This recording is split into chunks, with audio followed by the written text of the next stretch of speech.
नमस्कार, आप सभी का स्वागत दृष्टि आईएएस ऑनलाइन लर्निंग प्लेटफॉर्म में। मैं धर्मेंद्र सिंह आप सभी का स्वागत करता हूं और शुरू करते हैं आज की अपनी पहली कक्षा।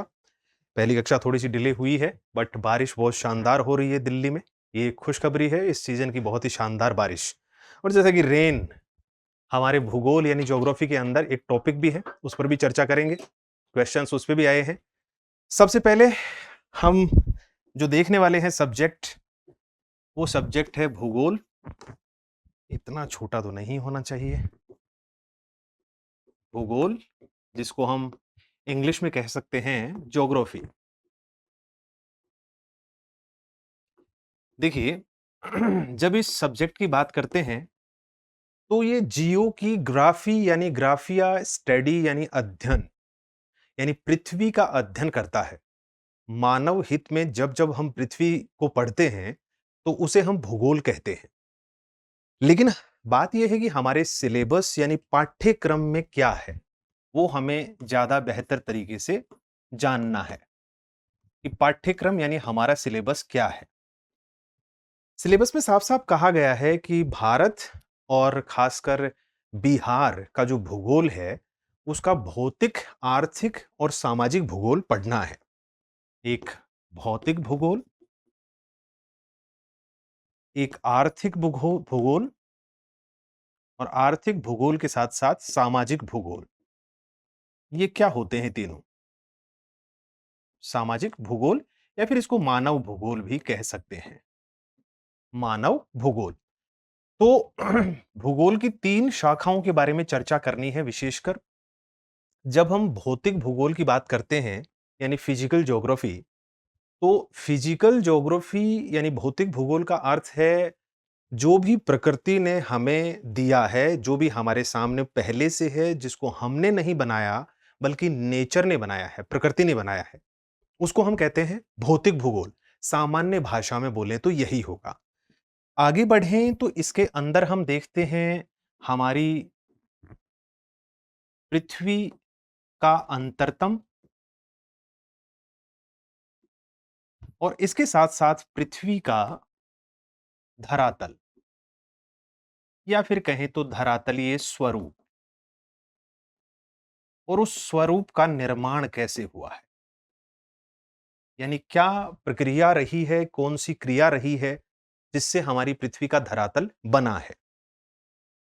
अब धरातल की संरचना में हम पर्वत को भी देखते हैं, ज्वालामुखी को भी देखते हैं, भ्रंश घाटी, इसके साथ-साथ और वलित पर्वत, ट्रेंच यानी महासागरों के अंदर जो गर्त हैं वो, या फिर महासागरीय कटक यानी महासागरों में जो ज्वालामुखी द्वारा पर्वत निर्माण होता है वो, या फिर धरातल के ऊपर और कई सारे ऐसे स्थल रूप जिनको हम देखने से हमें लगता है कि ये प्रकृति ने ही बनाया है। कौन सी क्रियाएं हुई हैं, वो अंतर्जात बल है या बहिर्जात बल है, यानी एंडोजेनेटिक फोर्स है या एक्सोजेनेटिक फोर्स है। धरातल के ऊपर भी कई सारे बल कार्य करते हैं। जैसे बहता हुआ जल एक कार्य करेगा, वो कुछ ना कुछ अपना परिणाम दिखाएगा। चलती हुई हवा जिसको हम पवन कहते हैं, वो भी कुछ ना कुछ परिणाम दर्शाती है। जब हिमानी ग्लेशियर ऊपर से फिसलता है पहाड़ से, बर्फ का बड़ा सा हिस्सा, तो वो भी बहुत ज्यादा घर्षण उत्पन्न करता है, फ्रिक्शन जनरेट करता है, उससे भी कुछ परिणाम सामने आते हैं। और साथ ही साथ जो महासागरीय लहरें हैं वो लगातार समुद्र तटीय क्षेत्र में आकर टकराती हैं और उनसे भी तटीय क्षेत्र में कई प्रकार की स्थलाकृतियों का निर्माण होता है। यानी बहुत सारी ऐसी टोपोग्राफी बनती है जो हमें विभिन्न प्रकार की नजर आती है और हमें लगता है कि ये किसी के द्वारा निर्मित है, लेकिन वो प्राकृतिक एजेंट हैं। जो कारक हैं वो प्राकृतिक है, नेचुरल है। मानव का उसमें कोई खास योगदान या बिल्कुल भी योगदान नहीं है। कुछ एंडोजेनेटिक फोर्सेस होते हैं यानी आंतरिक बल। आंतरिक बल क्या हो सकते हैं? जैसे भूकंप में हमारा कुछ खास योगदान नहीं, और अगर हम भूकंप पैदा भी करना चाहें तो वो कोई खास पैदा नहीं कर सकते। अपने आप जो प्लेट विवर्तनिकी सिद्धांत है उसके अंतर्गत पढ़ेंगे। क्या है महाद्वीपीय विस्थापन सिद्धांत, वो भी पढ़ेंगे। और उनके कारण किस प्रकार से ज्वालामुखी उत्पन्न होते हैं और ज्वालामुखी के कारण कौन सी ज्वालामुखी नहीं, भूकंप के कारण कौन सी घटनाएं धरातल पर देखने को मिलती हैं। उसके साथ साथ जैसा कि मैं दूसरा शब्द प्रयोग कर रहा था ज्वालामुखी, उसके बारे में भी देखेंगे। वो भी आंतरिक बल है, धरातल पर विभिन्न प्रकार की स्थलाकृतियां बनती हैं धरातल पर ही नहीं बल्कि धरातल से नीचे पृथ्वी के अंदर भी ज्वालामुखी क्रिया द्वारा कई प्रकार की आकृतियों का निर्माण होता है, उनके बारे में भी चर्चा करेंगे। और भी महादेश जनक बल होते हैं जिनसे महाद्वीपों का निर्माण हुआ है, महासागरों का निर्माण हुआ है, जो कि महाद्वीपीय विस्थापन सिद्धांत के अंतर्गत हम पढ़ते हैं और पढ़ेंगे। तो भौतिक भूगोल। आर्थिक भूगोल में क्या है? अगर हम आर्थिक भूगोल की बात करें तो आर्थिक भूगोल जुड़ी हुई है कुल मिलाकर पैसे से। अब पैसा मतलब केवल पैसा नहीं, वो धन और संपत्ति दोनों हो सकते हैं। इसके साथ-साथ प्राकृतिक संसाधन हो सकते हैं। प्राकृतिक संसाधन प्राकृतिक संसाधन के साथ-साथ इन्हीं में हम काउंट कर सकते हैं, गिन सकते हैं जो हमारे खनिज हैं, उनको, ठीक? तो आर्थिक भूगोल में खासकर हम किसको पढ़ते हैं? खनिजों को। इसी के अंतर्गत और भी कुछ चीजें आ सकती हैं, जैसे पानी जो है, बहता हुआ पानी, वो भी एक संसाधन है। भूमि है, वो भी एक संसाधन है। वायु भी हमारे लिए एक संसाधन है, ठीक है? ये भी अपने आप में कीमत दर्शाते हैं। जब इनको कार्य में लिया जाता है, काम में लिया जाता है, तो इनसे भी हमें धन अर्जन होता है या हमें शक्ति की प्राप्ति होती है। शक्ति यहाँ पर विद्युत के लिए प्रयोग कर रहा हूं मैं, यानी जो बिजली है वो शक्ति है अपने आप में, और उससे कई प्रकार की मशीनें चलाई जा सकती हैं और बहुत सारे दैनिक संयंत्र भी उससे चलाए जाते हैं। उससे पहले मैं थोड़ा सा तापमान को नियंत्रित करूं। एक तो मैं आधा भीगा हुआ और यहाँ एयर कंडीशनर का तापमान काफी कम हो चुका है। चलिए आगे बढ़ते हैं और देखते हैं हमारे सामाजिक या मानव भूगोल में क्या पढ़ सकते हैं। देखिए, इसका भाग होती है जनसंख्या, जो भी जन है वो जनसंख्या। जनसंख्या के साथ-साथ हम देख सकते हैं कि मानव का जो शहरीकरण है, शहरीकरण की प्रवृत्ति, इसके साथ-साथ मानव भूगोल में ही हम मानव के कार्य देख सकते हैं। कार्य जो कि आर्थिक कार्य भी हो सकते हैं, जैसे कृषि। इस आर्थिक भूगोल में हम उद्योगों को भी देख सकते हैं, है ना? उद्योगों को भी जोड़ सकते हैं, उद्योग, ठीक? कृषि हो सकती है इसके अंतर्गत, और कई सारे कार्य हो सकते हैं जो मानव के द्वारा किए हुए हो सकते हैं, और और भी इसके आगे पीछे के जो भी टॉपिक होंगे उनको भी कवर किया जाएगा। तो सबसे पहले शुरुआत करते हैं भूगोल में, भौतिक भूगोल। जैसा कि हमारा जो बैच है यहां पर, वो बैच है Bihar public service commission, BPSC का। हम कह सकते हैं जो प्री एग्जाम है,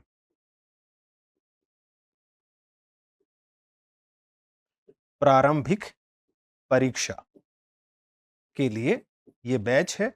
और इस बैच में जितना भी भूगोल का पार्ट होगा वो हम कवर करेंगे, ठीक? तो आज की कक्षा की अब शुरुआत कर लें आधिकारिक रूप से। पाठ्यक्रम को थोड़ा-सा मैंने बता दिया और इस पे चर्चा करते रहेंगे आने वाली कक्षाओं के अंतर्गत।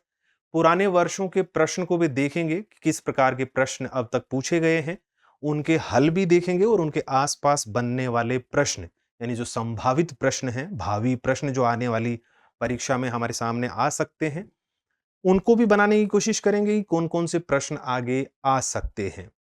और अब तक जो प्रश्न आए हैं उनको ज़रूर देखेंगे, क्योंकि उनसे हमें ट्रेंड का पता चलता है, एक सोच का पता चलता है कि आखिर हमारा जो राज्य लोक सेवा आयोग है, वो हमारी परीक्षा के लिए एसडीएम, डीवाईएसपी बनाने के लिए हमें किस प्रकार के प्रश्न पूछता रहा है, वो टॉपिक कौन से हैं जिनसे आखिर वो प्रश्न बने हैं। तो वो चर्चा आगे की कक्षाओं में। आज की कक्षा तो वैसे भी 1 घंटे की ही बच गई। खैर, जैसा कि मैंने कहा, बारिश बहुत ज़्यादा तेज़ हो रही है, सारे व्हीकल्स वगैरह फँस गए, चारों तरफ जाम लगा हुआ है। पिछले डेढ़ 2 घंटे से बहुत ज़बरदस्त बारिश हो रही है यहाँ पर दिल्ली में बाहर। चलिए शुरुआत करते हैं एक बहुत ही प्यारे टॉपिक से, और उसे हम कहेंगे चलिए सबसे पहले हम एक टॉपिक से शुरुआत करते हैं जिसको हम कहेंगे भूकंप, यानी अर्थक्वेक।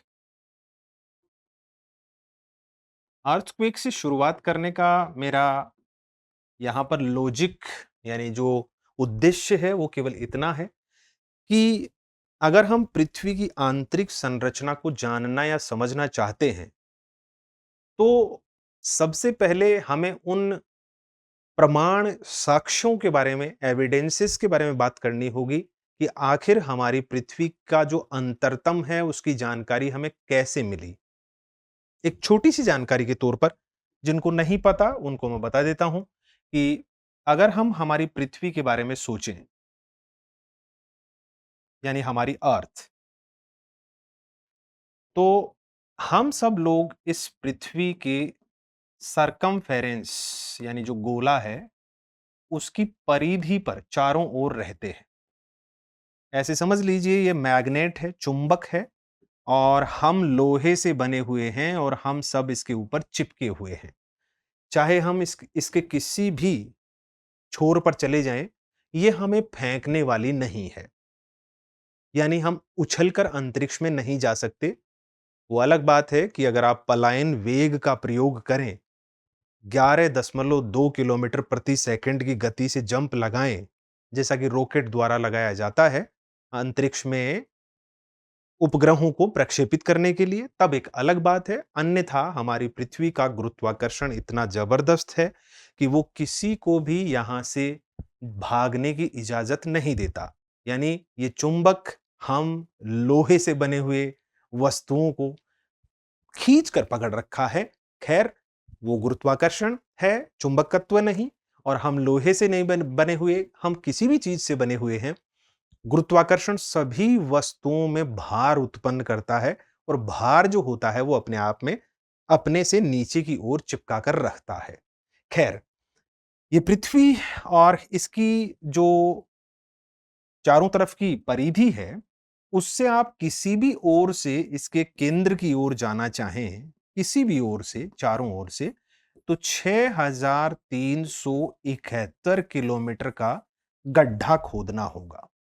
यानी हमें अगर कोई कहे कि कुआं कितना गहरा खोदा जाए, तो हम कहेंगे लगभग 6500 किलोमीटर। 6500 किलोमीटर का गड्ढा खोदोगे तो पृथ्वी के केंद्र में पहुंचोगे। आगे प्रश्न आता है कि आखिर हमने कितनी गहराई तक इसके बारे में जाना है। तो यकीन मानिए अब तक जो मानव है वो पृथ्वी में केवल 12 किलोमीटर का गड्ढा कर पाया है। वो भी किसने किया? रूस ने, रशिया ने। रूस ने एक जगह है कोला प्रायद्वीप, कोला पेनिनसुला, कोला प्रायद्वीप, और ये कोला प्रायद्वीप आर्कटिक महासागर में है। आर्कटिक महासागर, ठीक है। और प्राकृतिक गैस का उत्खनन करना चाहता था रशिया। प्राकृतिक गैस, जिसको शैल गैस भी कह सकते हैं, तो उसके उत्खनन के लिए या फिर उसको बाहर निकालने के लिए रूस ने ये कुआं खोदा और अधिक चेष्टा रखी, चाहा कि मैं और पृथ्वी के अंदर चला जाऊं। लेकिन इससे अधिक गहराई में जाना मनुष्य के लिए या किसी भी मशीन के लिए जाना एट प्रेजेंट यानी वर्तमान में संभव नहीं है। भविष्य में भी ऐसा संभव होता दिखाई नहीं दे रहा। लेकिन तकनीक बहुत तेजी से बदलती है, नई नई प्रौद्योगिकी आती है। उसकी बनिस्पत मनुष्य हो सकता है भविष्य में एक ऐसा यंत्र बना ले जिससे पृथ्वी में थोड़ा और गहराई तक पहुंचा जा सके, क्योंकि 12 किलोमीटर और 6371 किलोमीटर में बहुत बड़ा अंतर है। कौन है जो हमें पृथ्वी के अंदर जाने से रोकता है? तो वो है, पृथ्वी के अंदर अगर हम जाते हैं तो अति उच्च घनत्व है, अति उच्च घनत्व, और साथ ही साथ अति उच्च तापमान, अति उच्च तापमान। ये दो ऐसे ऑब्स्टकल हैं, बाधाएं हैं, जो हमें पृथ्वी के अंदर प्रवेश करने से रोकते हैं। सवाल ये उठता है कि पृथ्वी के बाहर की ओर घनत्व कितना है? यहां पर अगर यहां पर हम डेंसिटी की बात करें तो लगभग 2.8 ग्राम पर क्यूबिक सेंटीमीटर है। यानी घन सेंटीमीटर की बात करें तो 2.8 ग्राम है। यानी पृथ्वी के आसपास, हम धरातल के आसपास की चट्टानों को, मिट्टी को देखें तो एक घन सेंटीमीटर में, क्यूबिक सेंटीमीटर में लगभग 3 ग्राम के आसपास वजन होगा। घनत्व, आयतन में कितना मास है, यानी एक क्यूब जो हम तोड़ते हैं उसमें वजन कितना है, एक एक सेंटीमीटर की क्यूब, 1 सेंटीमीटर 1 सेंटीमीटर 1 सेंटीमीटर, लंबाई चौड़ाई ऊंचाई 1 सेंटीमीटर हो, ऐसी एक घन को तोड़ें तो उसमें कितना ग्राम वजन है। लेकिन जब हम पृथ्वी के केंद्र में पहुंच जाते हैं तो वहां का घनत्व हो जाता है 13 ग्राम प्रति घन सेंटीमीटर। अब इतने ज्यादा घनत्व वाली चट्टानों को तोड़ना किसी के लिए भी नामुमकिन हो जाएगा, बल्कि वो तो बहुत ज्यादा हो गई। हम अगर 5 घनत्व वाले चट्टानों को भी तोड़ने की कोशिश करें तो उसके लिए भी हमारे पास कोई विशेष उपकरण अब तक नहीं बनाया गया है और हम उनको नहीं तोड़ सकते। अगर हम तापमान की बात करें तो पृथ्वी के धरातल पर औसत तापमान 16 डिग्री सेंटीग्रेड माना जाता है। जैसे जैसे पृथ्वी के अंदर जाते हैं, प्रत्येक 32 मीटर की गहराई पर 1 डिग्री सेंटीग्रेड तापमान बढ़ जाता है। अगर उसको थोड़ा सा तोड़ मरोड़ कर भी जोड़ा जाए तो जब हम 6371 किलोमीटर गहराई पर जाते हैं तो वहां हमें एक अंदाज मिलता है, आइडिया मिलता है, एक संकेत मिलता है कि पृथ्वी के केंद्र में तापमान 6000 डिग्री सेंटीग्रेड के आसपास है। अब इतने ज्यादा तापमान पर तो कोई भी वस्तु ठोस अवस्था क्या, द्रव अवस्था में भी नहीं रह सकती। जो हमारे पास है बाहर, वो सब पिघल जाएंगी, बल्कि गैस बन के उड़ जाएंगी। अब हम समझ सकते हैं कि पृथ्वी के अंदर जाना नामुमकिन है। यहां पर ये दो तथ्य अपने आप में इस बात को प्रमाणित करते हैं कि कोई भी अगर पृथ्वी के अंदर जाना चाहे तो इन परिस्थितियों में पृथ्वी के केंद्र तो छोड़ो, 12 किलोमीटर से 15 या 20 किलोमीटर अंदर जाना भी नामुमकिन है, असंभव है। तो भविष्य में देखते हैं क्या होता है। अब यहां पर जो हमारा सवाल है उस पर वापस लौटते हैं कि आखिर हमें पृथ्वी की आंतरिक संरचना के बारे में कैसे पता चला। हम ना कुआं खोद सकते, ना कुछ और। भूकंप जो होता है उसकी तरंगे होती हैं, वेव्स होती हैं, कंपन की वेव, जो कंपन होता है उसकी तरंगे होती हैं। अब वो जो कंपन होता है, वाइब्रेशन, वो इस पृथ्वी के आर पार गुजरता है।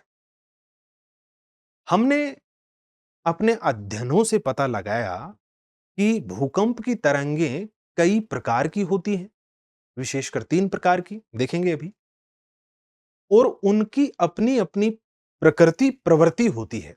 यानी उनका नेचर और पैटर्न अलग अलग होता है। अगर उनका अच्छे से अध्ययन किया जाए तो पृथ्वी की आंतरिक संरचना के बारे में अच्छी जानकारी प्राप्त की जा सकती है, और की गई। तो चलिए भूकंपीय तरंगों को देखते हैं, भूकंप को देखते हैं और फिर पृथ्वी की आंतरिक संरचना की जानकारी प्राप्त करते हैं। शुरुआत करते हैं अपना टॉपिक। ये तो हम भविष्य की बात कर रहे हैं, अगले टॉपिक में काम में आएगा, लेकिन फिर भी भूकंप के बारे में क्यों पढ़ें, उसके लिए मैंने थोड़ी सी चर्चा करके आपको बताया कि भूकंप का अध्ययन करना इसलिए आवश्यक है। चलिए शुरू कर लेते हैं अपने टॉपिक टॉपिक को। भूकंप। देखिए भूकंप का सीधा सा अर्थ होता है भू का कंपन करना, द वाइब्रेशन ऑफ अर्थ। पृथ्वी जब जब कंपन करती है तो उसको भूकंप कहते हैं। बहुत ही सिंपल, ठीक है।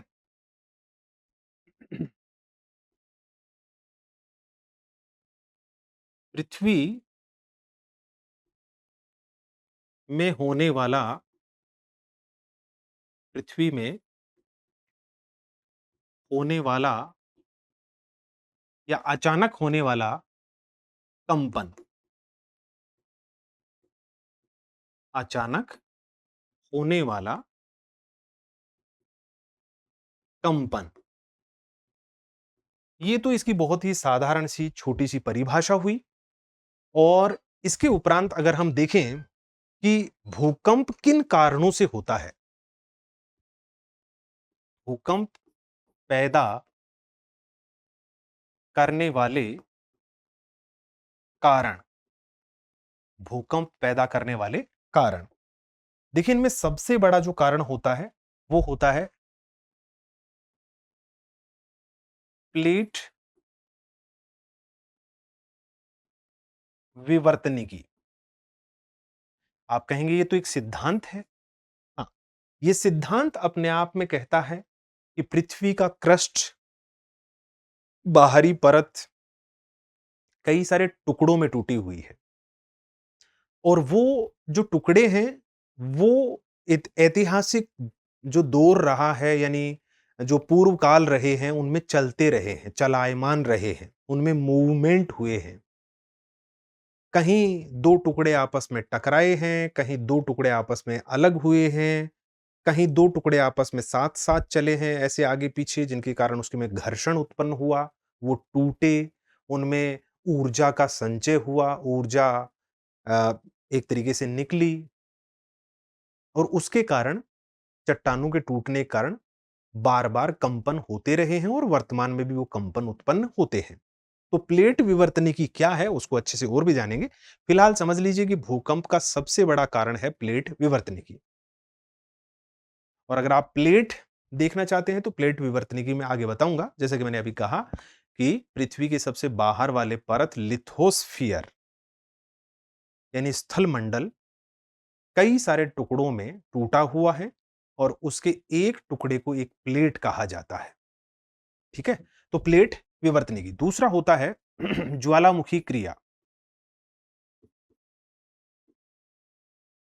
ज्वालामुखी क्रिया यानी वॉल्केनिक एक्टिविटी। Volcanic activity. ज्वालामुखी जब विस्फोट होता है तो पृथ्वी के सबसे बाहरी परत लिथोस्फियर, जो कि ठोस है, स्थल मंडल, वो टूट जाता है। अंदर गैसों के दबाव और चट्टानों के पिघलने से, उनके आयतन बढ़ने से जो दबाव उत्पन्न होता है, जैसे प्रेशर कुकर में दबाव उत्पन्न होता है, वैसे ही तो प्रेशर कुकर का ढक्कन टूट सकता है। शुक्र है उसमें हमने सेफ्टी वॉल्व लगा रखा है, तो उसमें से प्रेशर निकल सकता है, या व्हिसल लगा देते हैं तो व्हिसल भी एक्स्ट्रा प्रेशर जो होता है, अतिरिक्त दबाव होता है, उसको कम करने का काम करता है। लेकिन पृथ्वी में ऐसे कोई सेफ्टी वॉल्व नहीं है, और हैं तो उनको आप ज्वालामुखी ही कह सकते हैं। ज्वालामुखी वो छिद्र हैं हमारी पृथ्वी में जहां से होकर पृथ्वी के अंदर जो अतिरिक्त दबाव उत्पन्न होता है, वो पंचर होकर निकल जाता है। जब ज्वालामुखी सुषुप्त अवस्था में होते हैं, यानी एक्टिव नहीं है, सक्रिय नहीं है, वो डोरमेंट स्टेट में चला गया, यानी अभी उसमें लावा वगैरह नहीं निकल रहा है, तो उसका जो छेद होता है, जिसको ज्वालामुखी नली बोलते हैं, या फिर उसको पाइप कह देते हैं, या फिर ज्वालामुखी का मुख कह देते हैं, उसमें पिघली हुई चट्टानें जम जाती हैं। ये कहें तो ज्वालामुखी के प्लग के अंदर यानी जो गड्ढा है, छिद्र है, उसके अंदर ब्लॉकेज आ गया, रुकावट आ गई। अब धीरे-धीरे अंदर क्या होगा, प्रेशर बनता रहेगा, बनता रहेगा, बनता रहेगा, और ऊपर जो 1 किलोमीटर या 2 किलोमीटर लंबाई में नली के अंदर जो कचरा जम गया है, कचरा इन द सेंस चट्टानें जो पिघली हुई थी, वो जम चुकी हैं, वो तब फटेंगी या टूटेंगी जब अंदर पर्याप्त दबाव उत्पन्न होगा। अब जब दबाव के कारण ऊपर का जो प्लग होता है, भरा हुआ जो चट्टानें हैं, वो टूटती हैं, तो सोचिए अगर 1 किलोमीटर या आधे किलोमीटर मोटी चट्टानें टूटेंगी, तो वो जो दबाव है अंदर उसको तोड़ने वाला, वो कितना ताकतवर है। और जब वो चट्टानें टूटती हैं, तो अच्छा खासा वाइब्रेशन, कंपन उत्पन्न होता है आसपास के क्षेत्र में। 1 सेकंड रुकिए ज़रा।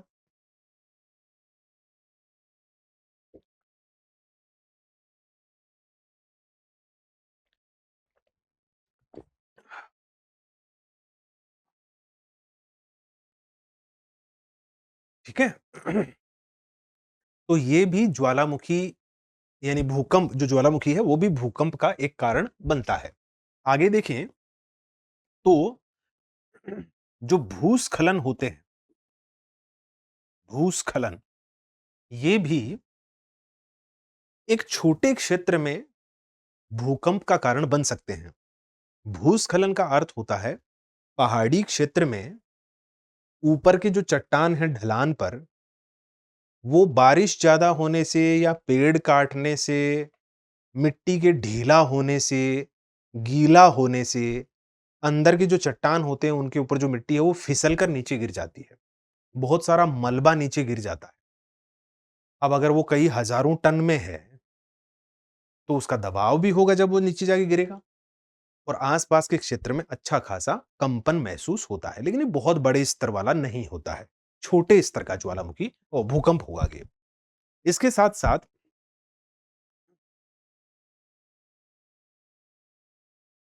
खदानों के छत ढह जाने के कारण, ढह जाने से जो हम खदान बनाते हैं, अनेक खनिजों के खनन के बाद या उसके लिए, तो करते क्या हैं, अगर कुछ खनिज ऊपरी सतह में नहीं है, पृथ्वी के बिल्कुल बाहर नहीं है, धरातल के पास नहीं है, बल्कि वो खनिज थोड़ी गहराई में जाकर हैं, तो हम एक जगह कुआँ टाइप का खोदते हैं, कुआँ जैसा बना लेते हैं, फिर अंदर जहाँ खनिज मिलना शुरू होता है, वहाँ पर कैव बना लेते हैं, गुफा बना लेते हैं। अब ऐसी जो गुफा बनती है, उसकी छत बच जाती है ऊपर।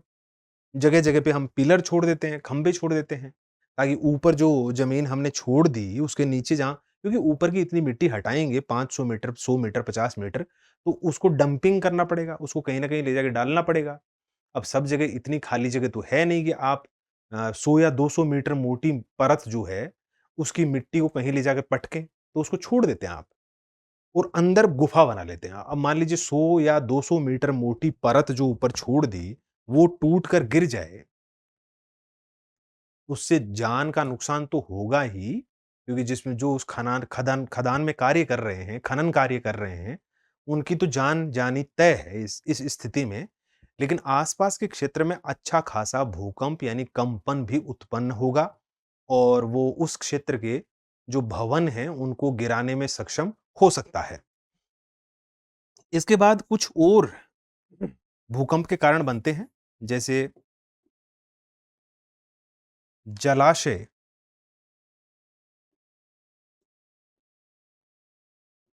निर्मित भूकंप। देखिए, होता क्या है, जैसे मान लीजिए कोई नदी है।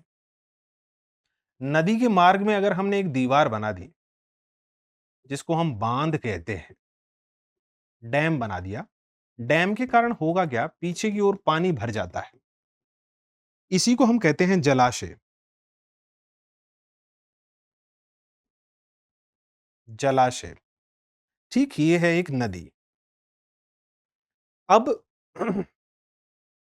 ये जलाशय बनने से पहले नदी का जो पानी बहकर जा रहा है और उसके नीचे जो ज़मीन है, उस पर केवल उस नदी के 3, 4, 5 फीट मीटर पानी का ही दबाव था। वो भी जब अधिक वर्षा होती है तब 4, 5, 6 मीटर पानी भरता है नदी में, अन्यथा सामान्य स्थिति में नदी में इतना जल नहीं होता है। तो नदी के बेड यानी जो पैंदा है नीचे, उसकी तली है, उसके नीचे की चट्टानों पे कोई विशेष दबाव नहीं होता है, सामान्यतया जब नदी बहती है। लेकिन अगर हमने नदी के पानी को रोक कर यानी बांध बनाकर वहां पर कई billions and billions gallon water इकट्ठा कर दिया, यानी कई करोड़ों अरबों टन पानी वहां इकट्ठा कर दिया, तो उसका वजन होगा। अब जब वो दबाव पानी डालेगा, तो नीचे की जो चट्टान है, उनकी भी दबाव सहन करने की एक क्षमता होगी। अगर उस क्षमता से अधिक दबाव उन चट्टानों पे डाला गया, तो चट्टानें आखिरकार टूट जाएंगी और चट्टानों के टूटने के कारण कंपन उत्पन्न होता है, जो कि भूकंप ही है। ऐसा माना गया और देखने में आया कि दो ऐसे बांध हैं जो बनने के बाद उस क्षेत्र में भूकंप उत्पन्न होने के कारण बने हैं, जिनमें से एक उत्तराखंड का टिहरी डैम, जो 260 मीटर ऊंचा है, भागीरथी नदी पर टिहरी गढ़वाल क्षेत्र में। उस क्षेत्र में इतने भूकंप नहीं आए थे इतिहास में, जब तक कि वो बांध नहीं बना था। लेकिन उस बांध के निर्माण के उपरांत उस क्षेत्र में जो भूकंप आने की प्रवृत्ति है, वो बढ़ गई, यानी भूकंप अधिक आने लग गए। ऐसा ही हुआ कोयना नदी, जो कृष्णा नदी की सहायक नदी है महाराष्ट्र में, उस नदी पर भी बांध बनाया गया। बांध का नाम भी कोयना बांध है, कोयना रिजर्वायर है, यानी कोयना जलाशय है। वहां पर भी कभी ऐतिहासिक रूप से कोई भूकंप नहीं देखा गया था, लेकिन उस बांध के बनने के बाद उस क्षेत्र में भी भूकंप देखे गए, एहसास उनको अनुभव किया गया। तो साफ संकेत मिलते हैं कि अगर हम चट्टानों पे बाहर से भी दबाव डालते हैं तो वो टूटने के लिए एक तरीके से संवेदनशील हो जाती हैं, और अगर उनमें भ्रंशन हुआ, क्रैक हुआ, टूटी, तो फिर आसपास के क्षेत्र में कंपन उत्पन्न करती है। क्योंकि प्रत्येक वस्तु की एक दबाव या तनाव सहन करने की सीमा होती है। उस सीमा से अधिक दबाव या तनाव, यानी कंप्रेशन या फिर टेंशन क्रिएट किया जाता है, उत्पन्न किया जाता है, तो वो विभंग हो जाती है, टूट जाती है, और उसे कहते हैं भ्रंशन, टूटना या मुड़ना। और जो वो सीमा होती है उसको हम प्रत्यास्थता की सीमा कहते हैं, लिमिट ऑफ इलास्टिसिटी। किसी चीज को आप कितना खींच सकते हैं या कितना दबा सकते हैं, कब तक वो दबाव या तनाव को सहन कर सकती है, उसके बाद वो टूट जाएगी और कंपन उत्पन्न होगा। तो ये है जलाशय निर्मित भूकंप। कुछ भूकंप के छोटे मोटे कारण और भी बन सकते हैं, जैसे बड़े प्रभाव वाले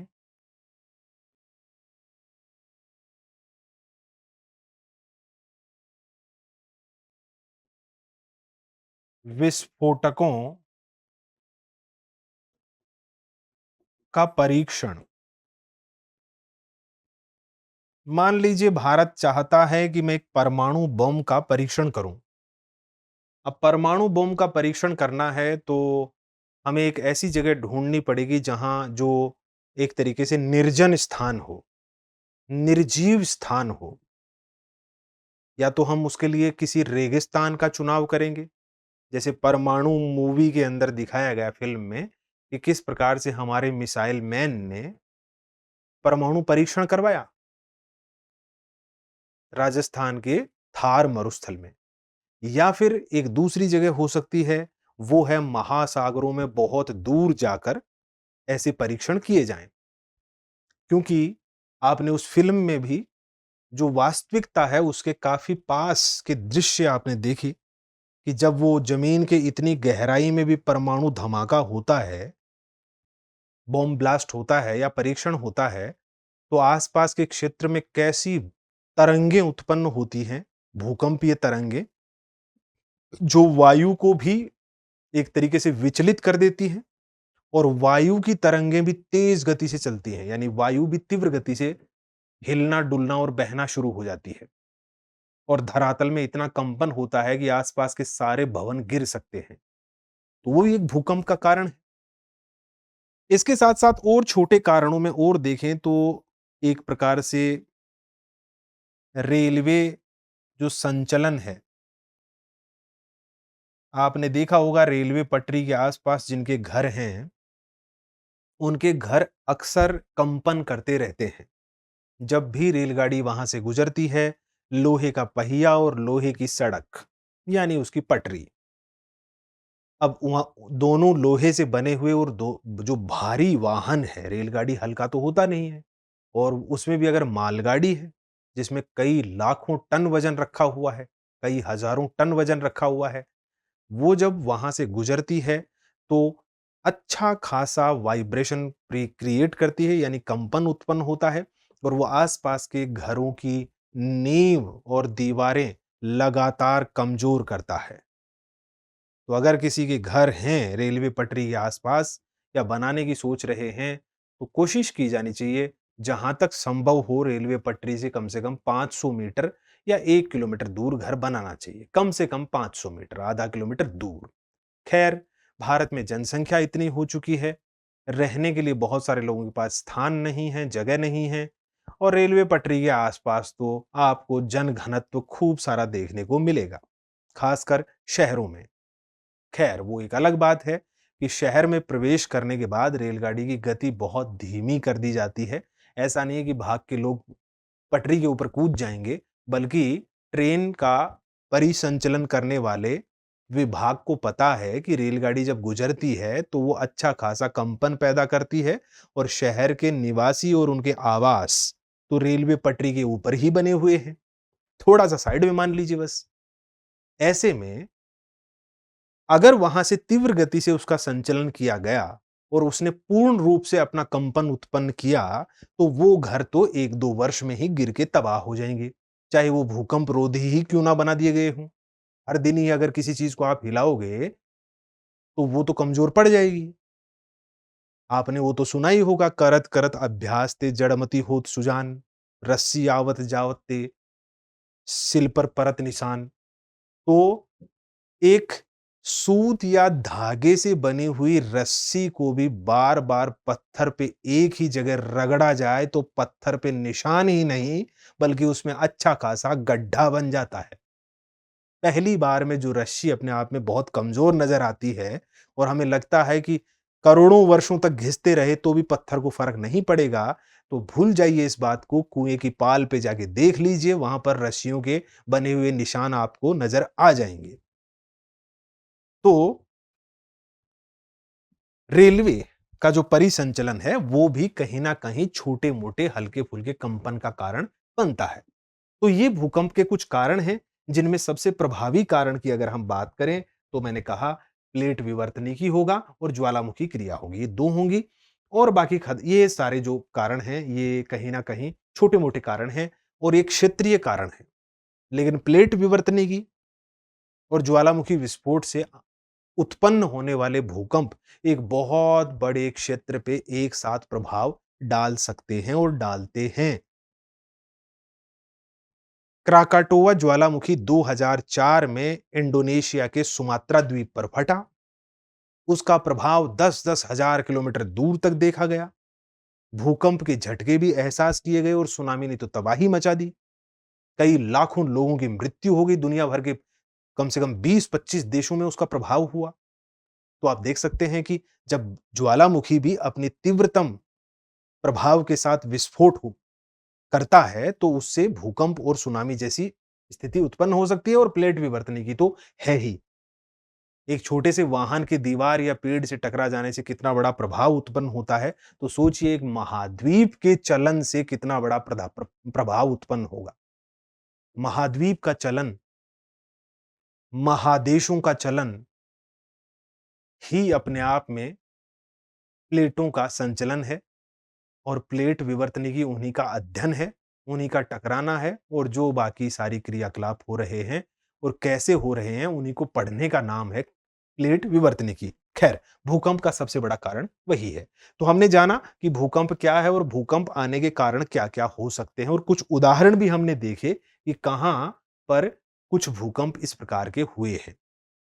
आइए थोड़ा सा टॉपिक में आगे बढ़ते हैं। अगर हम हमारी पृथ्वी को एक गोला मान लें कि ये हमारी पृथ्वी है और एक गोला है, ठीक है? तो पृथ्वी के अंदर जहां सबसे पहले भूकंप की क्रियाविधि शुरू हुई है, वो धरातल से अंदर होगा वो स्थान। उसको हम कहते हैं हाइपोसेंटर, या फिर भूकंप मूल, भूकंप मूल, या फिर भूकंप का केंद्र। इंग्लिश में इसको कहते हैं फोकस या हाइपोसेंटर।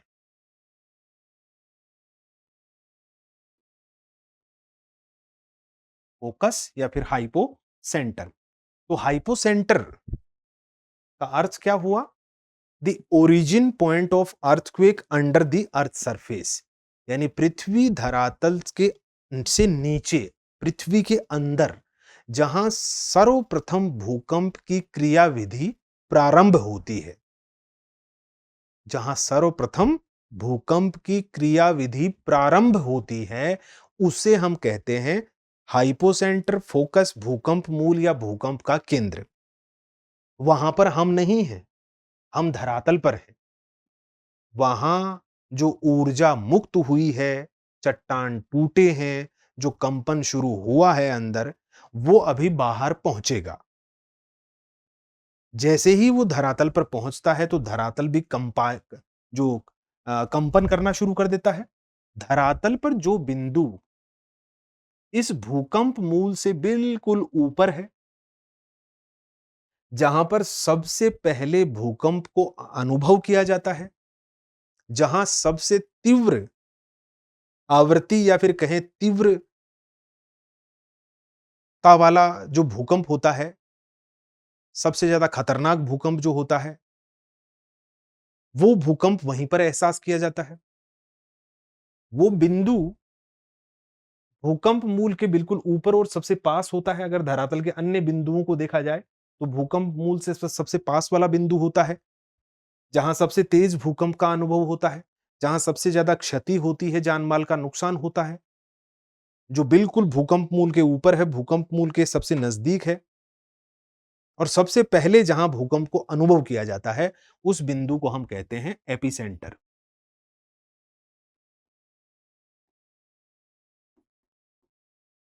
अधिकेंद्र या फिर इंग्लिश में इसे कहते हैं एपिसेंटर।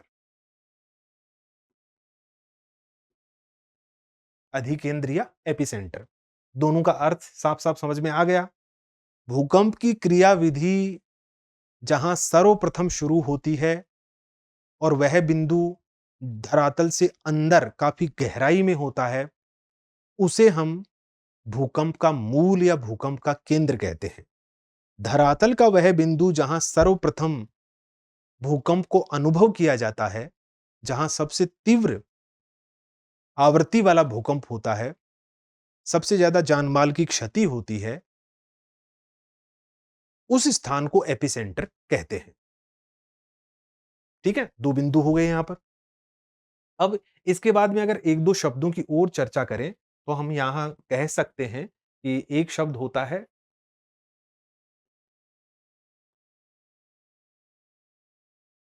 सीस्मोग्राफ। सीस्मोग्राफ का अर्थ होता है वह यंत्र जिससे भूकंप का मापन किया जाता है, भूकंप की तीव्रता का मापन किया जाता है। वह यंत्र या उपकरण जिससे भूकंप का लेखन, मापन किया जाता है, वो होता है सीस्मोग्राफ। सीस्मोग्राफ के साथ-साथ एक और शब्द होता है सीस्मोलॉजी। सीस्मोलॉजी। सीस्मोलॉजी का मतलब होता है सीधा-सीधा भूकंप विज्ञान। भूकंप विज्ञान, यानी एक ऐसा विज्ञान जिसमें भूकंप के बारे में अध्ययन किया जाता है।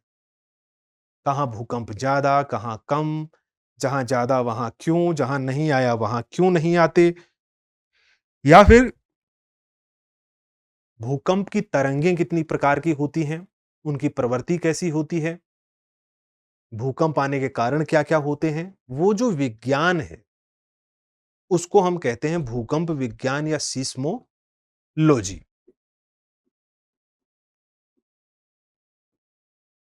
सिस्मोलॉजी, सिस्मोलॉजी, और ये है सिस्मोग्राफ या फिर सिस्मोमीटर।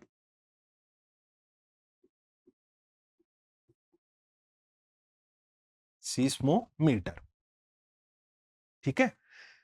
इसके बाद यहां से आगे बढ़ें तो हमें कुछ बातें और जाननी चाहिए कि भारत में भूकंपीय क्षेत्र कौन से हैं?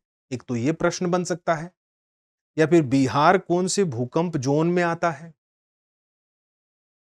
या फिर वो जो मर्केली स्केल और रिक्टर स्केल हैं, मर्केली पैमाना और रिक्टर पैमाना, उन पर भूकंप का मापन किस प्रकार से किया जाता है?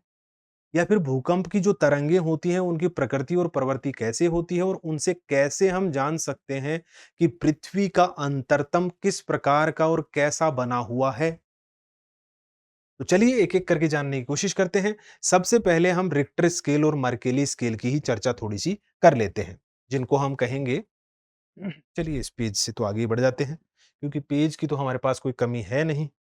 डिजिटल बोर्ड और डिजिटल जो युग आ गया है, उसके बाद में पेन और पेपर की जो क्षति हो रही थी, उसका संरक्षण बहुत बड़े स्तर पर हुआ है। साथ ही साथ जो इंक होती है, स्याही होती है, जैसे व्हाइट बोर्ड पे पहले लिखते रहते थे और उनका जो क्षरण हो रहा था लगातार, वो भी कम हो गया है, मतलब बंद ही हो गया है। ठीक? और बहुत सारे उपकरण, सफाई करने वाला उपकरण, उनकी माँग मार्केट से कम हो गई अचानक से। और विशेष रूप से कहूँ तो मैं तो बहुत खुश हूँ और सभी जो अध्यापक हैं, वो बड़े खुश हैं कि बार-बार वो जो मिटाने वाला प्रोसेस था, उसमें एक एक एक हानि भी थी। जैसे मैं अगर थोड़ी देर पहले ही कोई चीज़ आपको दिखाना चाहूँ, तो वो डिजिटल बोर्ड में ही संभव है। पुराने बोर्ड में ये भी एक कमी थी कि आपने जो हटा दिया है, वो अब दोबारा आप अपनी नोटबुक में ही देखिए। खैर, इसके लाभ हैं और कुछ सुविधाएँ भी हैं। हम बात कर रहे थे अ, हुँ,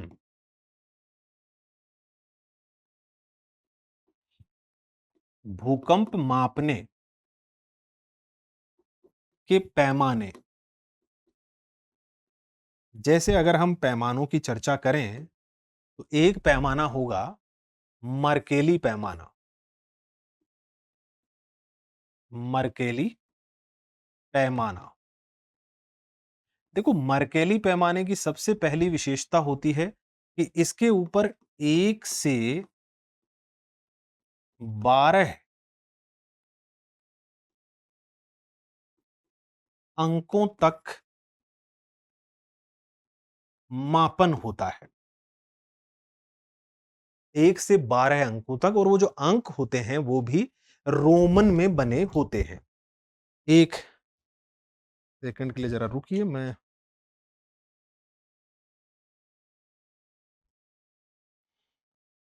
थोड़ा-सा इसको ओपन कर ही लेता हूँ। कुछ चीज़ें हम देख लें अच्छे से।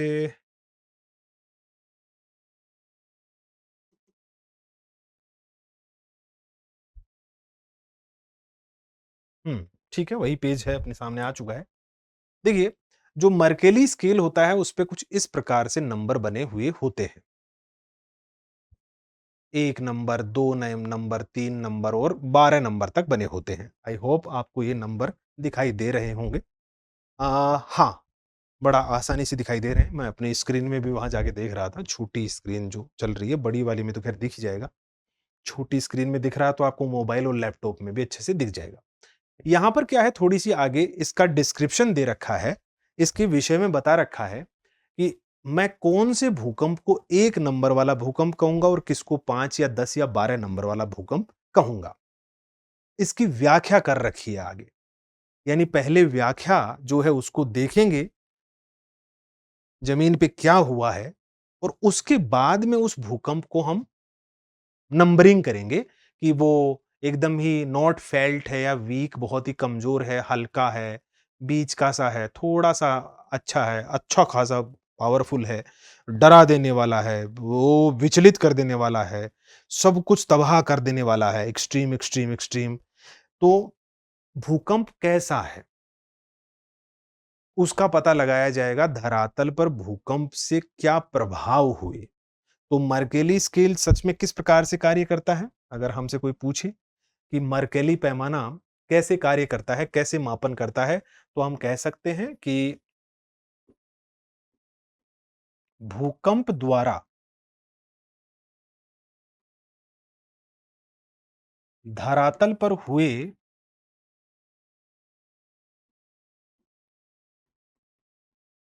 प्रभावों को देखकर, भूकंप द्वारा धरातल पर हुए प्रभावों को देखकर मापन एवं अंकन किया जाता है।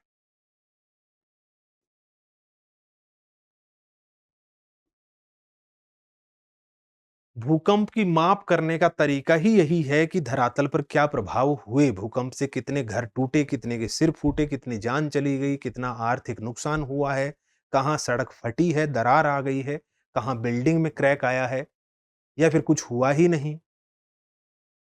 हल्का-फुल्का कटोरी चम्मच थोड़ी बहुत हिली है, किचन में रखे हुए बर्तन थोड़े बहुत हिले हैं, रसोई घर के। इसके अतिरिक्त कुछ नहीं, पंखा थोड़ा-सा हल्का-सा हिला, दरवाजा थोड़ा-सा चीं-पीं किया, बस उससे ज़्यादा कुछ नहीं हुआ। एक अलग बात हुई, बहुत तबाही हुई, एक अलग बात हुई। लेकिन इस पैमाने की एक सीधी-सी बात ये है कि एक गुणात्मक पैमाना है, सीधा धरातल की रिपोर्ट प्रस्तुत करता है और इसमें वास्तविक जो नुकसान होता है, हानि होती है, उसके बारे में बताया जाता है। यानी ये पैमाना हमें क्या देता है? वास्तविक और धरातलीय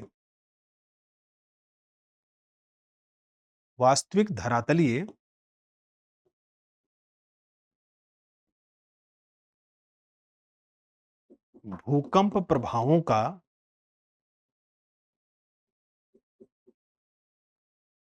गुणात्मक विवरण प्रस्तुत करता है। सच में हमें गुण प्राप्त होते हैं, क्या हुआ है भूकंप से? मर्केली पैमाना इस पर बात करता है। ठीक है? इसके बाद में जो दूसरा स्केल आता है, वो आता है रिक्टर पैमाना।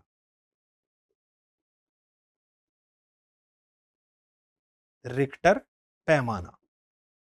अब रिक्टर पैमाना सबसे पहले तो इस पैमाने पर 1 से 10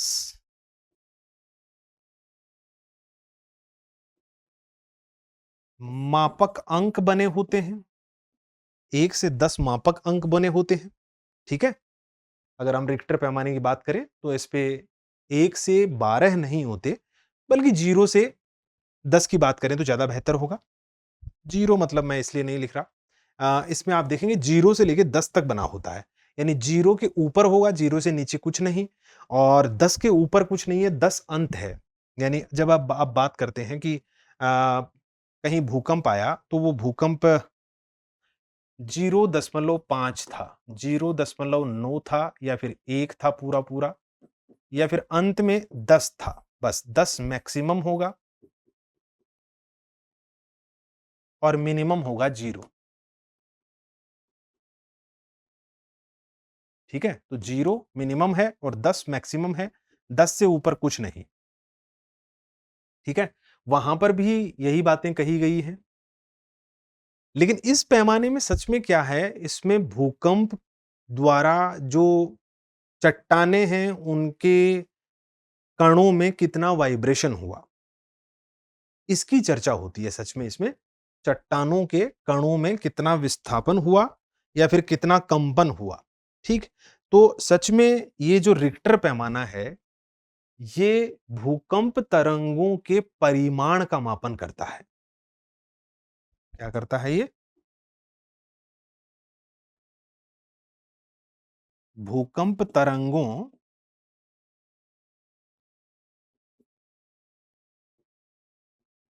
के परिमाण का मापन, यानी जो मैग्नीट्यूड होता है, मैग्नीट्यूड ऑफ सीस्मिक वेव्स।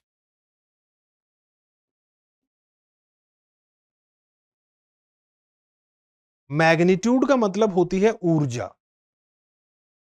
ताकत, एनर्जी। और अगर आप एनर्जी की बात करते हैं तो वो प्रत्येक अंक में लगभग 32 गुना अधिक होती है। यानी हर एक अंक, अगर आप ऊर्जा की बात करते चले जाएं, तो उसमें जो आयाम होता है, वो और ऊर्जा होती है, वो बढ़ती चली जाती है प्रत्येक अंक के अंदर। ठीक है? तो इस पैमाने का प्रत्येक अंक पिछले अंक से ऊर्जा को भी अधिक दिखाता है और वो भी मल्टीप्लाई करके दिखाता है, गुणा करके दिखाता है। ठीक? तो ये पैमाना सच में कैसा पैमाना है? ये पैमाना एक कहें तो अंकीय पैमाना है, जो केवल केवल उसकी तीव्रता का गणितीय जो गणित होता है, गणित प्रस्तुत करता है कि इसमें इतनी एनर्जी थी, इतनी ऊर्जा थी इसमें। अब इस ऊर्जा को सहन करने वाला इंफ्रास्ट्रक्चर आपके पास था या नहीं था? यानी आपने जो भी अपने अवसंरचनात्मक निर्माण कर रखे हैं, कोई भवन बना रखा है, रेलवे स्टेशन है, पुलिस स्टेशन है, स्कूल है, अस्पताल है, सड़क है, पुल है, ये आपने कितना मजबूत बनाया है, कितना स्ट्रॉन्ग बनाया है, उस पर उसका अगर आप बचा है या नहीं बचा है, ये ज्ञान प्राप्त करना चाहते हैं, तो आप रिक्टर पैमाने पर उसकी तीव्रता को देख लीजिए और तीव्रता से आपको उसकी उसकी जो वेव हैं, तरंगे हैं उसका पाठन मिल जाएगा या पढ़ पढ़ सकते हैं। और उससे आप साफ कह सकते हैं अपने घर में बैठे, अपने ऑफिस में या फिर जहाँ पर अंकन किया जा रहा है, भूकंप का मापन किया जा रहा है, वहीं से बता सकते हैं कि कितनी कमज़ोर बिल्डिंग इस भूकंप से गिर गई होगी और उससे ज़्यादा मज़बूत यानी जो अच्छा, सुदृढ़ संरचना बनाई गई थी, निर्माण किया गया था, वो बचा हुआ होगा। यानी आपको संपूर्ण शहर में या संपूर्ण देश या विश्व में जाकर देखने की आवश्यकता नहीं है कि भूकंप ने क्या किया। बैठे-बैठे पता लगा सकते हैं, अगर आपको पता है कि आपके शहर की कौन-सी बिल्डिंग कितनी मजबूत है और कौन-सी बिल्डिंग कितनी कमज़ोर है, तो आप घर में बैठे पता लगा सकते हैं कि इस भूकंप से कौन-सी बिल्डिंग गिरी होगी और कौन-सी बिल्डिंग नहीं गिरी होगी। यानी ये पैमाना अच्छा है। इसी पैमाने के आधार पर दुनिया भर को 5 भूकंप ज़ोन में बाँट दिया गया कि कौन-सा क्षेत्र भूकंप से सुरक्षित है और कौन-सा क्षेत्र भूकंप से काफ़ी ज़्यादा प्रभावित है। तो आगे की अगर बात करें, उससे पहले एक छोटी-सी बात और कर लेते हैं कि इसी के आधार पर 2 लाइन ड्रॉ की जाती हैं, 2 रेखाएँ बनाई जाती हैं। एक होती है आइसोसिस्मल लाइन,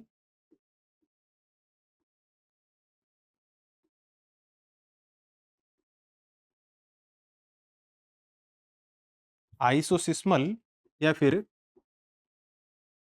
समभूकंप रेखा, समभूकंप रेखा। समभूकंप रेखा का अर्थ इतना ही है कि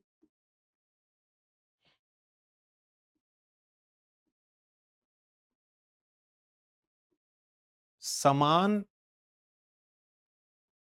भूकंप तीव्रता वाले स्थान बिंदुओं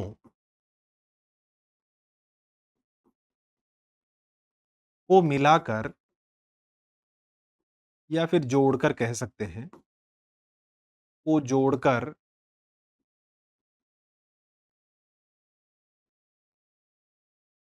बनाई गई रेखा,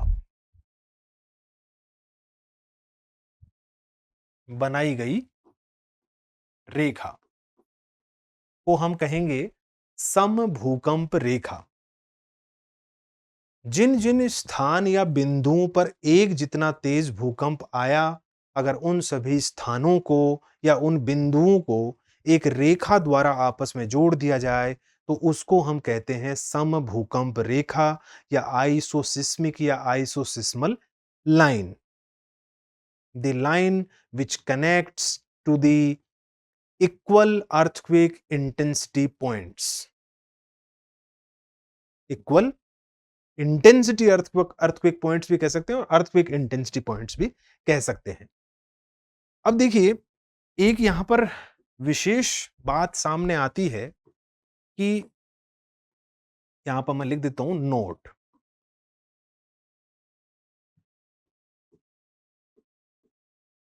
भूकंप की तरंगें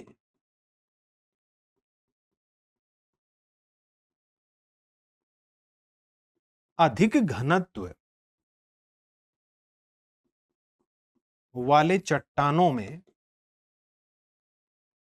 या चट्टानों से होकर अधिक घनत्व वाले चट्टानों से होकर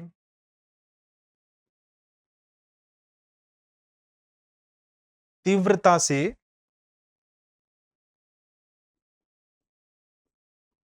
गुजरती हैं, जबकि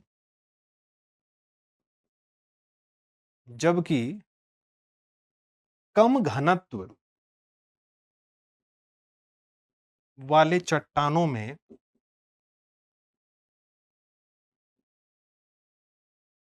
उनका वेग घट जाता है, उनका वेग घट जाता है। बात को समझने की कोशिश कीजिए। अगर कहीं पर भूकंप का एपिसेंटर है, जहां सबसे पहले भूकंप हमने अनुभव किया, उससे समान दूरी पर कुछ स्थान हैं। मान लीजिए 50 किलोमीटर दूर इधर, नॉर्थ साउथ ईस्ट वेस्ट सभी दिशाओं में, उत्तर दक्षिण पूर्व पश्चिम अपनी जगह से 50 किलोमीटर दूर कुछ बिंदु हैं, कुछ स्थान हैं। और हमने देखा कि उन सब स्थानों पर भूकंप को अनुभव किया गया है। तो हमने देखा कि वो स्थान तो बराबर दूरी पर थे, वहां पर भूकंप की तीव्रता भी लगभग बराबर थी। 4.2 थी या 3.8 थी या 5.3 थी, सभी जगह पर एक जैसा ही भूकंप था, यानी उसकी तीव्रता एक जैसी थी। लेकिन हमने एक विशेष अंतर देखा कि उन स्थानों पर भूकंप एक समान समय पर अनुभव नहीं किया गया। वहां पर भूकंप को अनुभव करने के समय में अंतर था। भूकंप विज्ञानियों के मन में यह प्रश्न उत्पन्न हुआ कि आखिर एक जितना तेज भूकंप आया, लेकिन उन उसके पहुंचने में समय का अंतर क्यों हुआ? अध्ययन के बाद में पता चला कि अच्छा, भूकंप की तरंगे भिन्न-भिन्न घनत्व वाले माध्यमों या चट्टानों में भिन्न-भिन्न वेग से चलती हैं। अधिक घनत्व वाली चट्टानें हैं, तो भूकंप की तरंगों की वेग या गति बढ़ जाती है, और कम घनत्व वाली चट्टानें हैं, तो उनमें भूकंप की तरंगों का जो वेग है, वो घट जाता है। तो एक जैसे समान दूरी पर जो स्थान हैं, वहां भूकंप की तीव्रता तो एक जैसी थी, लेकिन भूकंप के वहां पहुंचने में समय का अंतर उत्पन्न हो गया। तो कुछ ऐसे भी तो स्थान होंगे जिन पे भूकंप की तीव्रता तो एक समान नहीं थी, लेकिन वहां भूकंप को अनुभव करने वाले समय में समानता थी। यानी एक जैसे समान समय पर वहां भूकंप को अनुभव किया गया। तो जिन स्थानों पर एक ही समय पर भूकंप का अनुभव होता है, उन स्थानों को जोड़कर बनाई जाने वाली रेखा को सह भूकंप रेखा या होमोसिस्मिक लाइन कहा जाता है। तो चलिए दूसरी लाइन की चर्चा करते हैं, और दूसरी लाइन होगी होमोसिस्मिक लाइन।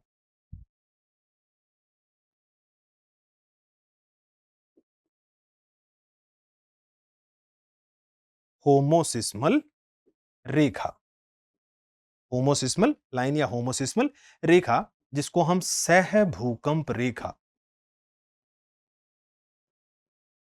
सह का मतलब ही होता है एक ही समय पर। जैसे सहपाठी, यानी जो एक ही समय पर पढ़ रहे थे, वो सहपाठी होंगे। ठीक है? तो सह भूकंप रेखा। अब सह भूकंप रेखा का अर्थ यहां पर मैं आपके लिए नोट कर देता हूं। सह भूकंप रेखा का अर्थ हुआ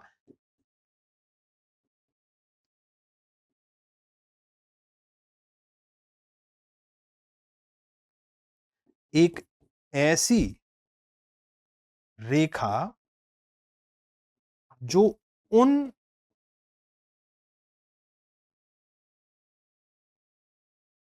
बिंदुओं को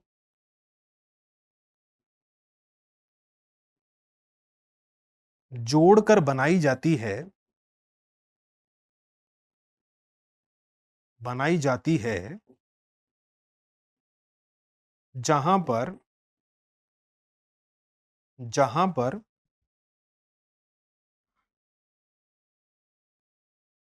भूकंप का अनुभव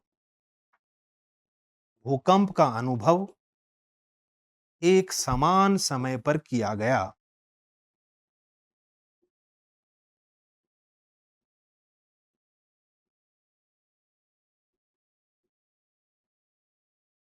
ठीक है?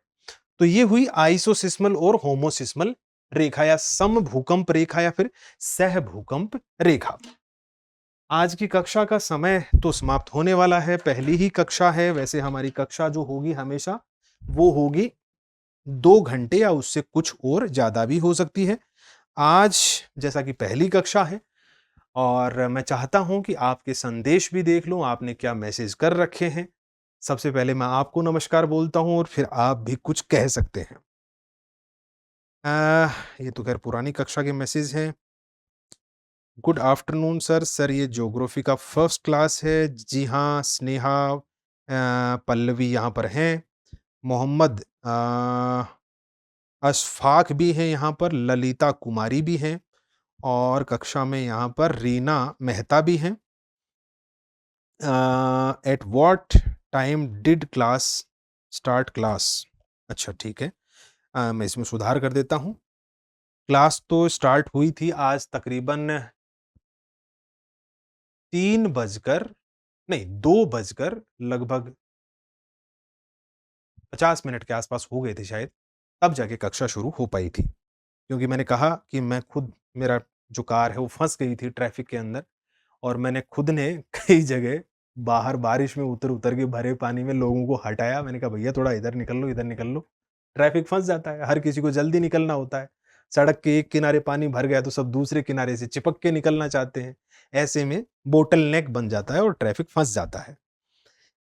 ठीक है, यहाँ पर तस्कीन भी हैं, राज किशोर भी हैं, गुड आफ्टरनून। जी हाँ, स्नेहा पहली ही क्लास थी। और कितने लोग कक्षा में जुड़े हुए हैं बताइए? कौन-कौन है? आदर्श भारती भी हैं यहाँ पर, आपका भी स्वागत। सबका स्वागत। ओह! ओह! मैंने शायद लगता है बैच का 1 सेकंड मैं आपके बैच को दोबारा शुरू करता हूँ। मैंने शायद थोड़ा-सा पीछे कर दिया।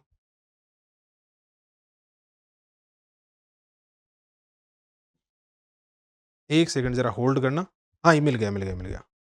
यही है शायद चैट, यही है क्या? Live chat.